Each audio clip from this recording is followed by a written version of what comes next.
Est-ce que vous faites partie de ces gens merveilleux qui ont des suées quand il faut faire une fonction si dans Excel? Et encore pire quand il faut faire une fonction si imbriquée. Si je vous disais qu'on peut faire des fonctions si imbriquées sans si. Allez, je vous explique ça avec un cas pratique.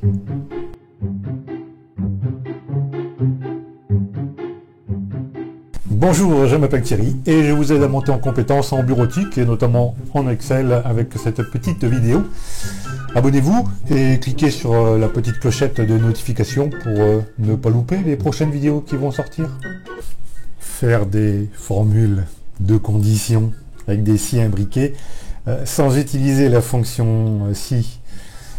Oui, et là tu te dis, il y a une arnaque, Thierry raconte n'importe quoi. Mais non, c'est promis, il n'y a pas d'arnaque du tout. C'est juste une fonction Excel qui est peut-être un petit peu méconnue, simplement parce qu'elle est relativement récente. Et puis, finalement, qui nous permet de faire des conditions multiples sur une colonne, sur un champ, mais avec la fonction si.condition. Hein, vous connaissiez pas, hein. Je vous montre. Alors, je vous montre déjà ce que ça fait avant d'utiliser cette fonction si. Hop, je bascule. Donc là, par exemple, j'ai un petit tableau avec des vendeurs, un chiffre d'affaires, un objectif. Et puis, en fonction de la réalisation ou pas d'objectif, j'attribue avec une petite fonction si simple, une condition, enfin une prime. Et puis, je vais afficher un petit message. Un petit message en fonction de la réussite, en fait. Et là, si j'utilisais une fonction si imbriquée, ça donnerait ça. J'ai un si avec une première condition, tac tac tac. Si c'est pas rempli, j'ai une autre condition, tac tac tac. Et si c'est pas rempli non plus, j'ai une autre condition. Bon, faut l'avouer, c'est un peu barbant à écrire. Et puis, source d'erreur. Et puis, c'est pas très lisible quand même. Hein. Bon. Et là, l'équipe de Microsoft a eu un coup de génie. Ils se sont dit, mais si on faisait une fonction si.condition, par exemple, qui permettrait de faire des formules de ce type-là, mais sans faire de si imbriqué. Hein, ça serait quand même pas mal. Hein. Allez, je vous montre ça. Je sens trépigner l'impatience. Donc là, j'ai repris mon petit tableau. Alors, notre fonction logique, on va la mettre là déjà. On va la trouver dans l'onglet formules et dans la rubrique des fonctions logiques. Et là, on trouve notamment fonction condition, enfin si.condition, on en trouve plein d'autres. Hein. Donc, comme d'habitude, je vais utiliser l'assistant. Ça me permettra de mieux vous expliquer ce que fait cette fonction. Donc là, on nous dit quoi? On nous dit que ça va vérifier si une ou plusieurs conditions sont remplies et ça va renvoyer une valeur correspondante à la première condition vraie qui va être trouvée. Hein, notez bien ça, c'est la première condition vraie qui va être trouvée qui va renvoyer le résultat. Alors ça nous indique également quelque chose, c'est que vous ne pouvez pas utiliser cette fonction si.condition pour tester deux colonnes différentes. Ça va plutôt être la même colonne. Là. Voilà. Si vous testez deux conditions différentes, il faudra peut-être ajouter la fonction logique ou bien et, enfin c'est plutôt ou dans ce cas de figure. Hein. Tout dépend de ce qu'on veut faire, hein, évidemment. Hein. Alors, donc, qu'est-ce qu'on veut faire? Donc là, on nous dit test logique. Qu'est-ce qu'il faut mettre dans test logique? On nous dit que ça représente n'importe quelle valeur ou expression, c'est plutôt une expression, hein, dont le résultat peut être vrai ou faux. Voilà. Donc là, qu'est-ce qu'on veut savoir?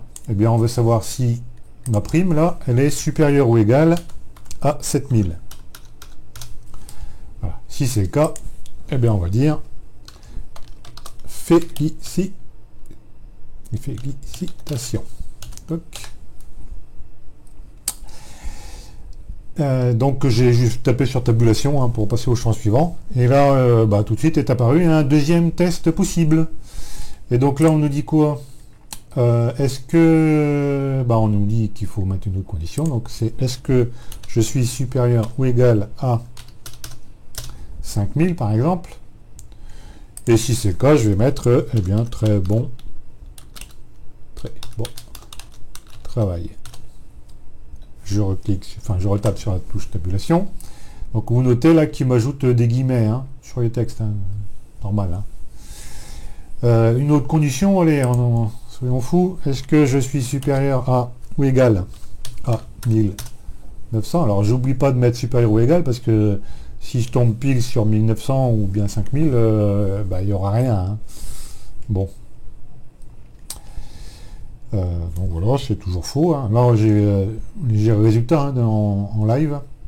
Je refais tabulation, je vais mettre ma dernière condition, parce que là, il faut prévoir le cas où la valeur que je suis en train de tester ne correspond à aucune de celles qui sont déjà rentrées hein, dans ma formule. Donc je vais lui dire, est-ce que E6 est strictement inférieur à 1900 cette fois-ci? Toc, 1900. Voilà. Je vérifie que je ne suis pas trompé dans les zéros, là, vite fait quand même. Toc. Et donc là, il nous dit, vous voyez, cette condition, elle est vraie là. Et donc, qu'est-ce qu'on fait? Eh bien, si c'est vrai, on met rien. Voilà.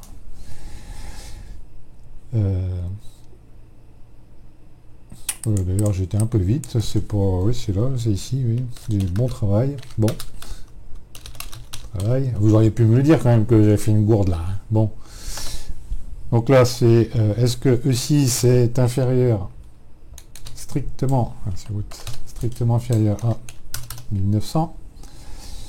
Et si c'est vrai, eh ben on met rien. Je n'ai pas déjà dit ça. Oui.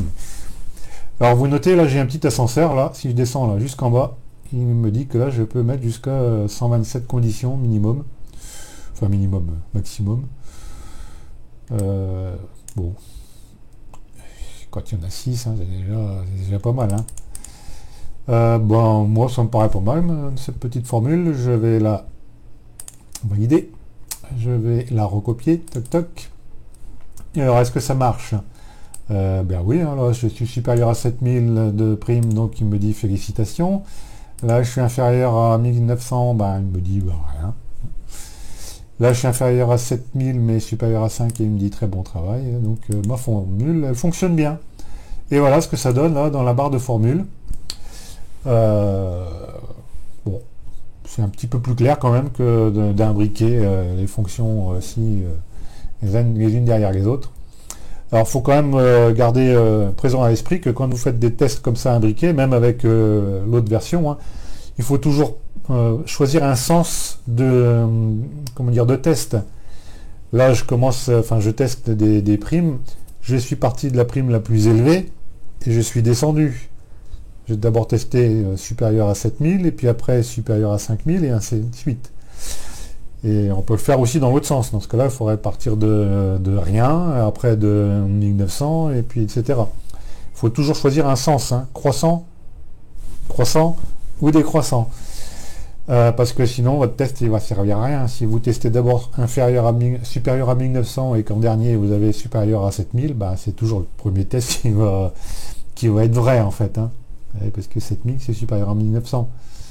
Ben, je vous apprends rien hein, quand même. Hein. Bon, bah écoutez, moi ma petite formule elle me plaît bien là. Hein. Et puis voilà, on arrive au terme de cette courte vidéo. J'espère que vous avez appris quelque chose, que vous êtes monté en compétence avec Excel. Je vais vous mettre dans la description un petit lien vers mon site internet qui va vous emmener directement sur mon nouveau cours. J'ai fait un nouveau cours cette semaine, bravo Thierry, qui parle des fonctions conditionnelles, et puis vous allez en retrouver plein, donc il y a les si imbriqués, cette fonction-là, vous allez en voir plein d'autres. C'est assez riche en exercices également, en exercices pratiques. Et puis voilà, c'est tout ce que j'avais à vous dire pour aujourd'hui. Moi je vous souhaite une bonne journée, une bonne soirée, je ne sais pas à quelle heure vous allez regarder cette vidéo. Et puis je vous dis à bientôt pour de prochaines aventures palpitantes avec Excel.